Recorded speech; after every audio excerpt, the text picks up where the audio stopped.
Hello everyone, welcome to learn with Tilima. अगर आप channel पे नए हो तो लाइक, शेयर एंड सब्सक्राइब और बेल आइकन को प्रेस जरूर कीजिए ताकि वीडियो सबसे पहले आप तक पहुंचे। तो आज के इस वीडियो में हम बात करने वाले हैं डेफ्ने डू मॉरियर की एक नॉवल रेबेका के बारे में। एक ऐसी औरत जो मर चुकी है फिर भी पूरी कहानी पर उसका कंट्रोल है। सोचिए, आप एक ऐसी हवेली में जाते हैं जहां आपके हस्बैंड की पहली वाइफ मर चुकी है, लेकिन उसकी यादें, उसकी चीजें और उनका नाम हर जगह मौजूद है। यही है डेफ्ने डू मॉरियर की फेमस नॉवल रेबेका। डेफ्ने डू मॉरियर एक फेमस ब्रिटिश नॉवलिस्ट थी। रेबेका उनकी सबसे पॉपुलर नॉवेल्स में से एक है जो 1938 में पब्लिश हुई थी। ये novel Gothic mystery, psychological suspense और रोमांस का कॉम्बिनेशन है। Main characters, the narrator, novel की यंग फीमेल प्रोटैगनिस्ट, उसका नाम कभी रिवील नहीं होता, वो शाय और इनसिक्योर है। मैक्सिम द विंटर, मेंडरले का ओनर और रेबेका का widower husband. Rebecca de Winter, Maxim की फर्स्ट वाइफ, वो मर चुकी है लेकिन पूरी स्टोरी में उसकी प्रेजेंस सबसे पावरफुल है। मिसेस डेनवर्स, मेंडरले की हाउसकीपर, वो रिबेका के प्रति बहुत लॉयल थी और न्यू मिसेस डी विंटर को एक्सेप्ट नहीं करती थी। फ्रैंक क्रेवली, मैक्सिम का ट्रस्टेड फ्रेंड और ईस्टेट का मैनेजर। कहानी की समरी को देखते हैं। कहानी एक यंग अननेम्ड वुमेन से शुरू होती है। वो एक वेल्दी वुमेन की कंपेनियन के रूप में काम करती है। एक ट्रिप के दौरान उसकी मुलाकात मैक्सिम द विंटर से होती है। मैक्सिम एक वेल्दी इंग्लिश मैन है और उसकी वाइफ रेबेका की डेथ हो चुकी है। दोनों के बीच रिलेशनशिप डेवलप होता है और मैक्सिम उस मैरिज प्रपोज कर देता है। शादी के बाद वो मेंडरली नाम की मैग्निफिसेंट ईस्टेट में आ जाती है।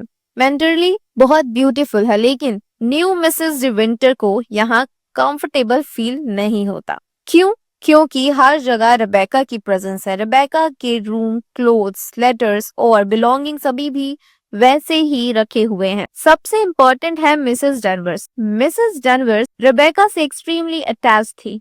वो न्यू मिसेस डी विंटर को इनडायरेक्टली फील करवाती है कि वो रेबेका की जगह कभी नहीं ले सकती। New Mrs D winter already insecure है। उसे लगता है रेबेका मुझसे ज्यादा ब्यूटीफुल, कॉन्फिडेंट और परफेक्ट थी। नैरेटर धीरे धीरे रेबेका के बारे में इंफॉर्मेटिव कलेक्ट करती है। सब लोग रेबेका को ब्यूटीफुल, चार्मिंग और परफेक्ट वुमेन के रूप में डिस्क्राइब करते हैं, लेकिन नैरेटर को लगता है कि स्टोरी में कुछ हिडन है। एक तरफ सब रेबेका की तारीफ करते हैं और दूसरी तरफ मैक्सिम रेबेका के नाम आते ही अनकंफर्टेबल हो जाता। नैरेटर को डाउट होने लगता है कि मैक्सिम एक्चुअली रेबेका के बारे में क्या फील कर रहा है। मैंडरले में एक ग्रैंड कॉस्ट्यूम बॉल ऑर्गेनाइज होता है। मिसेस डैनवर नैरेटर को एक पर्टिकुलर कॉस्ट्यूम पहनने के लिए इनकरेज करती है। नैरेटर को बाद में पता चलता है कि रेबेका ने भी पास्ट में एग्जैक्टली वही कॉस्ट्यूम पहनी थी। ये इंसिडेंट नैरेटर के लिए एक्सट्रीमली एम्बैरेसिंग होता है। उसकी इनसिक्योरिटी और बढ़ जाती है। मिसेस डैनवर्स उसे मेंटली प्रेशर करती है और रेबेका की सुपीरियोरिटी फील करवाती है। स्टोरी का टर्निंग पॉइंट तब आता है जब रेबेका की बोट समुंदर में डिस्कवर होती है। बोट के अंदर रेबेका का बॉडी मिलता है। अब पुरानी इन्वेस्टिगेशन दोबारा ओपन हो जाती है। मैक्सिम को डर होता है कि रेबेका की डेथ का सच सामने आ जाएगा और यही नैरेटर को एक शॉकिंग ट्रूथ पता चलता है।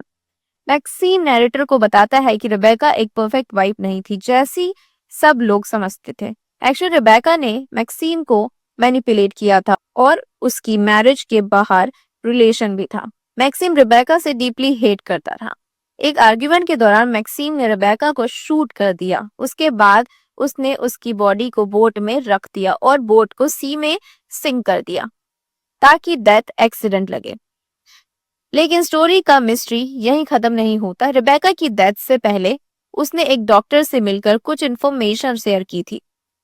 इससे मैक्सिम को और डेंजर हो सकता है। इन्वेस्टिगेशन के बाद फाइनली रेबेका की डेथ को लेकर ट्रूथ सामने आता है, लेकिन मैक्सिम और नैरेटर बच जाते हैं और फिर स्टोरी का सबसे ड्रामेटिक मोमेंट आता है। मेंडरले में आग लग जाती है। मिसेस डैनवर्स मेंडरले को जला देती है।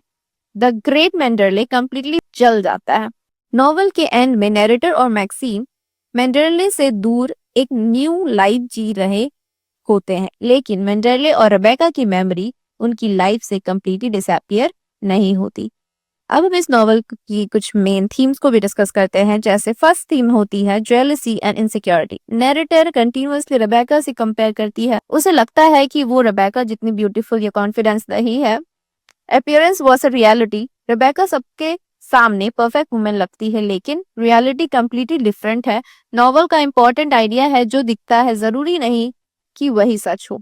Power of the past. Rebecca मर चुकी है, फिर भी उसका पास्ट प्रेजेंट कैरेक्टर को कंट्रोल करता है। आइडेंटिटी। नैरेटर का नाम तक नहीं बताया जाता, इससे उसकी लैक ऑफ आइडेंटिटी और कॉन्फिडेंस हाईलाइट होती है। Love marriage control. मैक्सिम और रेबेका की मैरिज हेल्दी रिलेशनशिप नहीं थी, इसमें मैनिपुलेशन, फियर और कंट्रोल था। Gothic mystery. मेंडरली की डार्क एटमॉस्फेयर, डेड वाइफ की मेमोरी, सीक्रेट फायर और मर्डर मिस्ट्री नॉवल को गोथिक फील कराती है। तो रेबेका सिर्फ एक मर्डर मिस्ट्री नहीं है, ये स्टोरी है जेलसी, सिक्योरिटी, आइडेंटिटी और अपीयरेंस वर्सेस रियलिटी की। सबसे इंटरेस्टिंग बात यह है कि रेबेका पूरी नॉवल में प्रेजेंट होते हुए भी कभी डायरेक्टली प्रेजेंट नहीं होती। वो मर चुकी है, लेकिन उसकी पर्सनालिटी और मेमोरी हर कैरेक्टर को इन्फ्लुएंस करती है, और इसी वजह से रेबेका को एक पावरफुल साइकोलॉजिकल गोथिक नॉवल माना जाता है। आज के लिए इतना ही, मिलते हैं नेक्स्ट वीडियो में।